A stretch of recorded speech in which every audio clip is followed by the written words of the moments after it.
The story of Lintel Washington unfolds as both a deeply tragic homicide and an investigation that challenged detectives to think beyond traditional evidence. Beginning in 2016, when officers in Baton Rouge responded to a call that immediately struck them as unusual. A 3-year-old girl found alone in a parking lot, barefoot with dried blood on her feet, standing beside her mother's car with no sign of her mother anywhere. And as investigators would later explain, that initial scene set the tone for everything that followed, with one recalling, "You developed instincts in this job, and right then we knew something wasn't right. This wasn't just the missing persons case." And within moments of speaking to the child, those instincts sharpened when she calmly but clearly identified Mr. Robbie as the person connected to the blood, a statement that immediately stood out to investigators because of her age and the clarity of the name, prompting them to begin asking who Mr. Robbie was and how he fit into Washington's life, which quickly led them to Robert Marks, a married assistant principal at the same school where Washington worked, and a man detectives would soon learn had been involved in a secret relationship with her. A relationship made even more significant by the fact that Washington, the victim, was 7 months pregnant at the time of her disappearance. And as investigators pieced together those early details, they found themselves in a difficult position with no body, no murder weapon, and no immediate forensic evidence. Yet, with a statement from a child that was both consistent and compelling, leading one detective to later explain on camera, "You don't build a case on a child's words alone, but you absolutely follow where they lead." And that approach became the foundation of the investigation as detectives moved to corroborate every detail the child provided, including arranging a formal forensic interview conducted by trained specialists in a controlled environment designed to avoid suggestion or influence, where the young girl again identified Mr. Robbie and described hearing a loud boom, a detail that investigators would later interpret as a possible gunshot. And as they continued their work, detectives turned to digital evidence to fill in the gaps, analyzing cell phone records that placed both Washington and Marks in the same rural area during the critical time frame of her disappearance, with one investigator described as a silent witness that doesn't forget, reinforcing the timeline that the child's account had already begun to outline.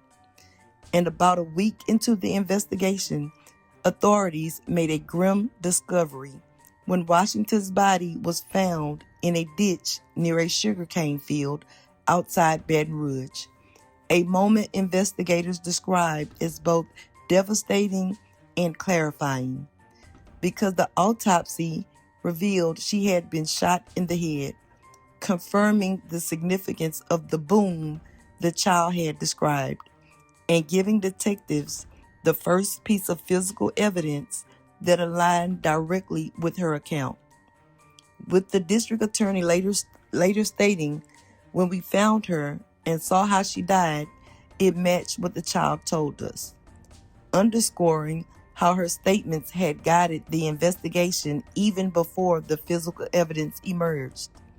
As the case moved toward prosecution, investigators and prosecutors faced the challenge of presenting a case that relied heavily on circumstantial evidence supported by the testimony of a very young witness. Yet they remained confident in the consistency and clarity of her statements, making the strategic decision to play the recorded forensic interview for the jury so they could see and hear her words firsthand. A choice prosecutors later explained by saying her voice carried a truth that couldn't be replicated.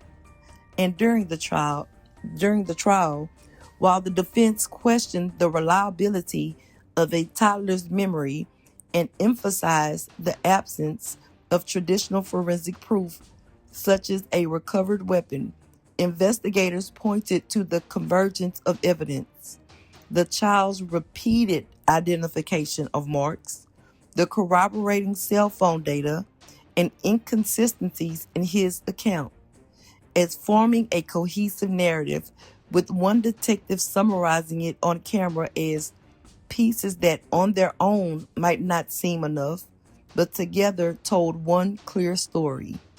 And when the jury returned a guilty verdict after just 30 minutes of deliberation, convicting Marks of second-degree murder, first-degree feticide, because again she was pregnant, and related charges, and sentencing him to life in prison without the possibility of parole. Those who worked the case reflected on how extraordinary the investigation had been, emphasizing that without the child's initial statements, they may not have had the lead in the direction needed to pursue the truth. With one investigator concluding, she didn't just witness what happened, she showed us where to look. And in the years since, as Washington's daughter has grown up living with her father, the case remains a powerful example within law enforcement of how careful investigative work, combined with the courage and clarity of even the smallest witness, can bring justice in circumstances where it once seemed almost impossible. As a side note, I would just like to say, God bless that Good Samaritan that saw that 3-year-old child standing alone in a parking lot with blood on them and notified the authorities when they saw that they were without a parent or supervision, because anything could have happened to that child. It was a 3-year-old alone without anyone to protect her. So shout out to the Good Samaritan who saw her and got the help she needed. Like and subscribe.